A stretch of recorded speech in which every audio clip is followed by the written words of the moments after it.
تو ہم نے عرض کیا کہ جو اسباب انبیاء کو دیے جاتے ہیں وہ اسباب بھی امتحان کے لیے ہیں. ہم دیکھنا چاہتے ہیں کہ تم اس سبب میں ہمیں کتنا یاد رکھتے ہو, سبب میں ہمیں کتنا یاد رکھتے ہو. بسم اللہ الرحمن الرحیم. زیر سماعت آنے والے ذرنی اقوال حضرت کی مولانا سعد صاحب دامت برکاتہم کے بیان سے منتخب شدہ ہیں. ان ذرنی اقوال کو پوری امت تک پہنچانے میں ہمارے ساتھ معاونت فرمائیں. ساتھ ہی اپنی دعاؤں میں پوری امت کو ضرور یاد رکھیں. جزاکم اللہ احسن الجزا. کیونکہ اسباب دو قسم کے ہیں, اسباب دو قسم کے ہیں. ایک اسباب زینت ہیں, ایک اسباب زینت ہیں, ایک اسباب تجارت ہیں. اسباب زینت اور اسباب تجارت دو قسم کے اسباب ہیں دنیا میں. اسباب زینت اور اسباب تجارت دو قسم کے اسباب ہیں. دونوں اسباب میں اللہ رب العزت نے انبیاء اور صحابہ کو آزمایا ہے. اسباب زینت, اسباب تجارت, یعنی وہ اسباب جو انسان استعمال کرتا ہے فخر و زینت کے لیے, یا وہ اسباب جو انسان استعمال کرتا ہے اپنی معاش اور ضرورت کے لیے. دو قسم کے اسباب ہیں, ایک اسباب معاش ہیں, ایک اسباب زینت ہیں. سلیمان علیہ السلام کو اللہ رب العزت نے اسباب میں آزمایا. صحابہ کو بھی اللہ تعالی نے اسباب معاش میں آزمایا, اسباب زینت میں بھی آزمایا. اسباب زینت میں بھی اللہ نے آزمایا کہ ہم انہیں اسباب زینت دے کر دیکھتے ہیں یہ ہمیں کتنا یاد رکھتے ہیں. ایسے گھوڑے جو ہوا میں اڑتے تھے, پانی میں تیرتے تھے اور راستوں پر دوڑتے تھے, ایسے قوی گھوڑے جو سواری کو لے کر ہوا میں ایسے اڑ جائیں, سلیمان علیہ السلام ان گھوڑوں پر ہاتھ پھیر رہے تھے اور ان کی خوبصورتی اور ان کا یہ کمال دیکھ رہے تھے. اس لیے فرمایا کہ کسی بھی چیز کو اگر دیکھو تو اللہ کی یاد کے بغیر دیکھنا نقصان ہے. اللہ کی یاد کے بغیر دیکھنے میں نقصان ہے. اگر کسی بھی چیز کو دیکھو اور اللہ کے تصور کے بغیر دیکھو تو وہی چیز اللہ کی یاد سے غافل کر دے گی. جتنا مسلمان غافل ہے نا اعمال سے, فرائض سے, اللہ کی یاد سے, وہ صرف دنیا کی زینت کی وجہ سے غافل ہے. اسی اللہ نے فرمایا کہ ہم نے دنیا کو مزین کیا ہی اس لیے ہے تاکہ ہم دیکھیں تمہیں اچھا عمل کس کا ہے. انا جعلنا ما علی الارض زینۃ لها لنبلوهم ایہم احسن عملا. ہم دیکھنا چاہتے ہیں تمہیں اچھا عمل کس کا ہے. سلیمان علیہ السلام ان گھوڑوں کے دیکھنے میں مشغول ہو گئے اور اتنا دیکھ کر تعجب کر رہے تھے. اس میں سورج غروب ہو گیا اور عصر کی نماز قضا ہو گئی. اسباب زینت اس امتحان کے لیے ہیں کہ تم ہمیں کتنا یاد رکھتے ہو. سورج غروب ہو گیا, عصر کی نماز قضا ہو گئی, مگر انہیں عصر کی نماز کے قضا ہونے کا اتنا غم تھا کہ انہوں نے سب سے پہلے اس چیز کو ختم کیا, اس چیز کو پہلے ختم کیا جس چیز نے عصر کی نماز سے غافل کیا. سوچو تو صحیح, میں کچھ کہنا چاہتا ہوں. ہمارا سب کا حال یہ ہے کہ جن اسباب کی وجہ سے اعمال ضائع ہوتے ہیں ہم ان اسباب کو اور بڑھاتے ہیں, ان اسباب کو اور بڑھاتے ہیں. سلیمان علیہ السلام نے پہلا کام یہ کیا کہ جس سبب نے عمل سے غافل کیا پہلے اس سبب کو ختم کیا. پہلے اس سبب کو ہٹاؤ. جس سبب نے نماز بھلا دی, لے کر تلوار سارے گھوڑے کاٹ ڈالے اور اس کی ایک نسل بھی اور ایک پوچھنے کا ایک بھی باقی نہ چھوڑا کہ اگر یہ باقی رہ گیا تو اس کی نسل آگے بڑھے گی, اس کی نسل آگے بڑھے گی. سب کو کاٹ دیا, حالانکہ بہت نادر و نایاب گھوڑے تھے, سب کو کاٹ ڈالا. اس کاٹنے پر ہی اللہ تعالی نے سورج کو واپس نکال دیا کہ بھائی سورج واپس لاؤ, میرے بندے سلیمان کو اثر پڑنی.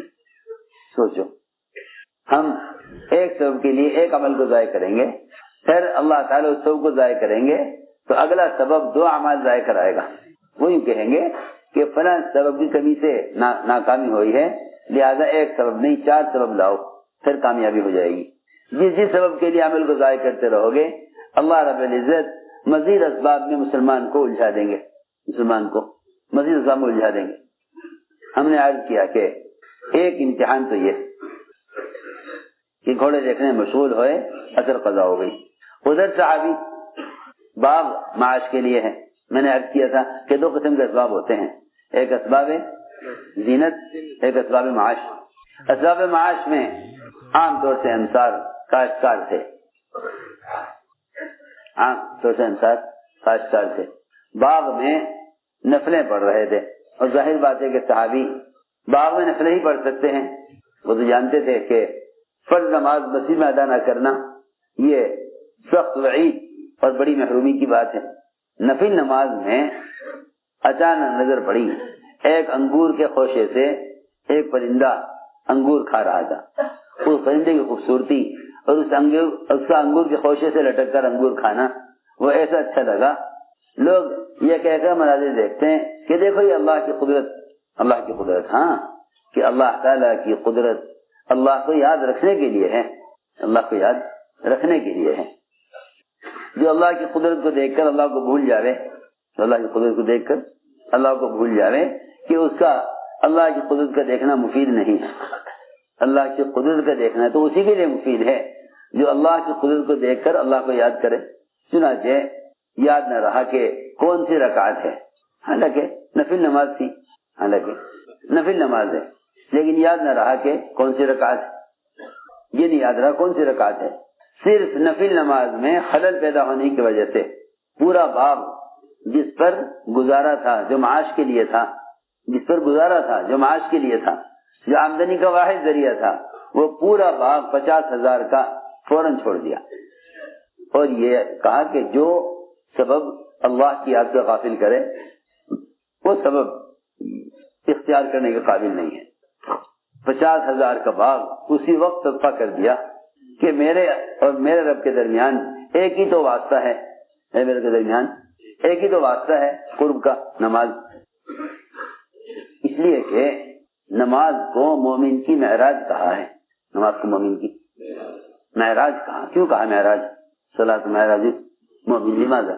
کیا وجہ ہے نماز کو مومن کی معراج کہنے کا؟ پہلے یہ غور کر لو کہ معراج میں کیا کیا ہے، معراج میں کیا کیا ہے؟ 3 چیزیں ہیں معراج میں، 3 چیزیں معراج میں ہیں: قرب، تکلم اور رؤیت۔ قرب اور تکلم اور رؤیت، یہ 3 چیزیں معراج میں ہیں۔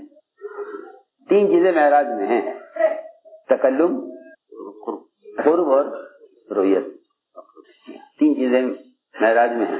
قاب قوسین او ادنی، اتنا تو قرب، اور تکلم اللہ سے باتیں ہوئیں، اور رؤیت اللہ کا دیدار، اللہ کا دیدار۔ اللہ اکبر۔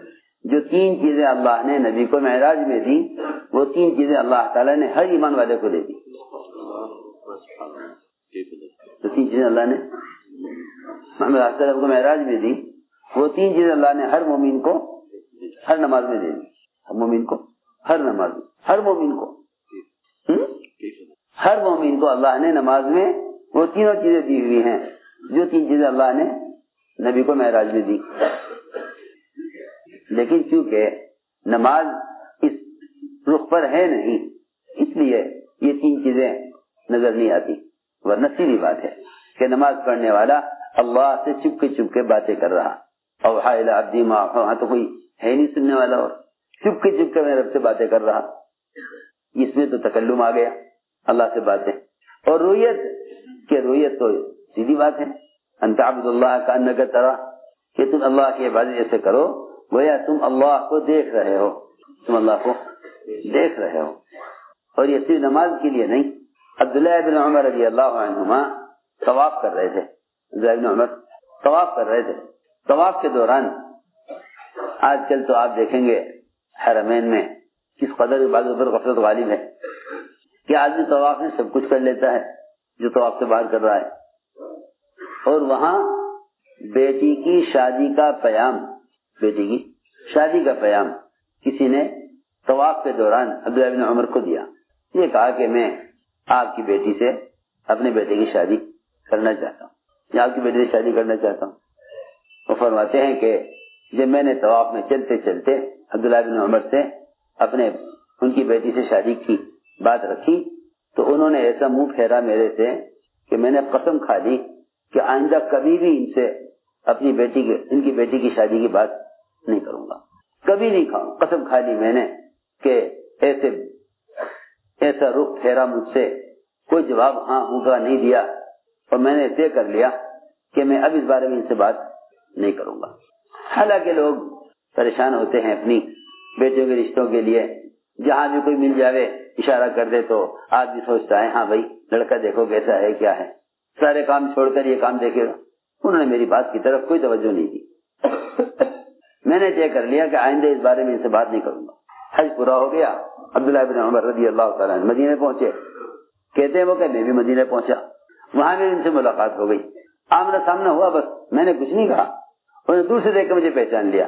فرمایا تم وہی ہو نا جو مجھے وہاں مکے میں طواف میں ملے تھے, مجھے مکہ معظمہ میں طواف میں ملے تھے؟ کہ ہاں میں ملا تھا آپ سے طواف میں, اور میں نے آپ سے آپ کی بیٹی سے شادی کی بات رکھی تھی, لیکن جب آپ نے کوئی توجہ نہ دی تو میں نے طے کر لیا کہ میں اس بارے میں آپ سے کوئی بات نہیں کروں گا. فرمانے لگے عبداللہ بن عمر کہ جس وقت تم نے ہم سے ہماری بیٹی سے شادی کی بات کی اس وقت ہم اللہ تعالیٰ کو اپنی دونوں آنکھوں کے درمیان دیکھ رہے تھے. یہ بات اللہ تعالیٰ کو کہاں؟ دونوں آنکھوں کے درمیان اللہ کو دیکھ رہے. سوچو تو صحیح کیسا دھیان اللہ کا ہوگا, دونوں آنکھوں کے درمیان اللہ کو دیکھ رہے تھے. حالانکہ طواف تو نماز کے مقابلے میں ایک بھی چیز ایسی نہیں کہ جس میں نماز والی پابندی ہو. طواف میں سوچو, چل رہا نماز میں چلتے نہیں, نماز میں چلتے نہیں, مختلف قسم کی دعائیں, مختلف قسم کے اذکار, نماز میں ایسا نہیں. نماز کے اذکار متعین, سجدہ نہیں طواف میں. حالانکہ نماز میں اللہ کے سب سے زیادہ قرب کا موقع سجدہ ہے, وہ بھی طواف میں نہیں.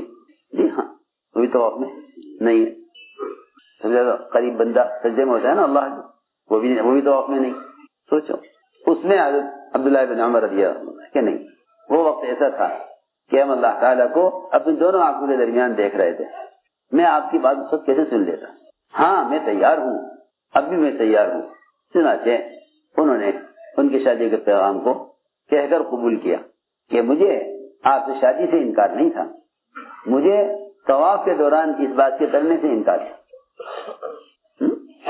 میں نے عرض کیا کہ نماز مومن کی معراج ہے, نماز مومن کی معراج ہے. رویت اس میں کہ اللہ کو دیکھ رہے, تکلم اس میں کہ اللہ سے باتیں کر رہے, قرب اس میں قرب اس میں کہ سجدے میں بندہ اللہ کے سب سے زیادہ قریب ہے. یہاں تک لکھا ہے علماء نے من کان یرجو لقاء ربہ فلیعمل عملا صالحا. علماء نے لکھا ہے کہ اس لقاء سے لقاء دنیاوی مراد ہے. ہماری بات توجہ چاہتی ہے, اس لقاء سے لقاء دنیاوی مراد ہے کہ جو آدمی مرنے سے پہلے اللہ سے ملنا چاہتا ہو. سنو, جو آدمی مرنے سے پہلے اللہ سے ملنا چاہتا ہو, جو آدمی مرنے سے پہلے اللہ سے ملنا چاہتا ہو, کیونکہ مرنے کے بعد تو سبھی دیکھیں گے اللہ کو, نیک و بد. جی ہاں, جو آدمی مرنے سے پہلے اپنی زندگی میں دنیا میں اللہ سے ملاقات کا مزہ چکھنا چاہے, اس کو چاہیے کہ اللہ کی عبادت اس طرح کرے کہ اس کے ساتھ کسی کو شریک نہ کرے. تو جس درجے کا عمل میں اخلاص اور احسان ہوگا نا, جس درجے کا احسان ہوگا اتنا ہی اللہ تعالیٰ کی ملاقات اور اللہ تعالیٰ کے لقاء کو محسوس کرے گا. تو اس سے میں نے عرض کیا تھا کہ جو اسباب معاش کے تھے صحابہ کرام کے, وہ ان کو اللہ کی یاد سے غافل نہیں کرتے تھے. اور اگر نفل میں بھی پرندے کے انگور کھانے کا منظر ایسا اچھا لگے کہ اس سے دیکھتے ہی نماز رکعتیں بھول جائیں, حالانکہ ظن غالب پر عمل کر لیتے کہ بھئی اگر 3 رکعت کا گمان ہے تو 1 رکعت اور پڑھ لیتے, 4 رکعت کا گمان ہے تو سلام پھیر دیتے. کہتے ہیں کہ بھئی جس طرف آدمی کا نماز پڑھنے والے کا گمان غالب ہے اس طرح عمل کر دیں. جن کے لیے نفل نماز میں خلل باغ کو چھڑوا دے, ان کے فرائض کا کیا حال ہوتا ہوگا, ان کے فرائض کا کیا کیا کیا معیار ہوگا. جو نفل کے لیے باغ کو چھوڑ دیں, جو نفل کے لیے باغ کو چھوڑ دیں, ان کے فرائض کا مقام اور ان کے فرائض کی کیفیت کیا ہوتی ہوگی.